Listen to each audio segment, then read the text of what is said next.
The Geneva Interfaith Forum organized this side event during the ongoing 29th session of the United Nations Human Rights Council here in Geneva. The event's theme: Human Rights and Climate Change, Spiritual Dimension and Negotiations towards Paris, as a part of the Forum's strategy towards its activities around the UN Conference on Climate Change, which will take place later this year in Paris.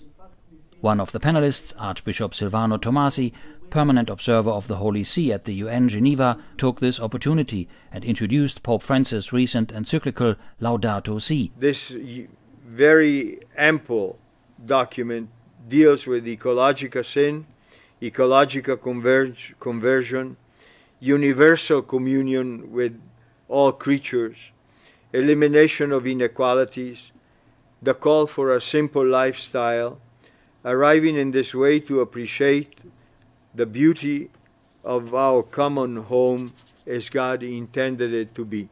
And that's why the title of this document is called Laudato Si, be praised, of the Holy Father Francis, and care for our common home.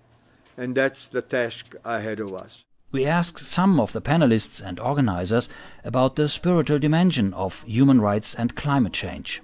Be able to foster an awareness that is pure, that is loving, that is encompassing for, as we were seeing today in this panel, the whole unity of our planet and our humanity.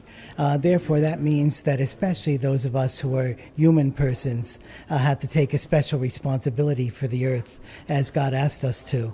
And it's more than just a physical responsibility. It's a real connection with nature as our mother, as the force behind our world. People are suffering because of climate change, and people are a unity where you cannot separate the spiritual from the political, from the everyday needs. This is why we believe that this spiritual dimensions of climate change should be highlighted and taken into consideration together with the other dimensions like economic, cultural, environmental ones.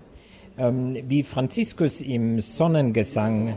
As St. Francis sings in the Canticles of the Sun song, all creation are sisters and brothers, because they are all created by the one, the only God, and they are all interdependent. Darum gehört es für uns zusammen.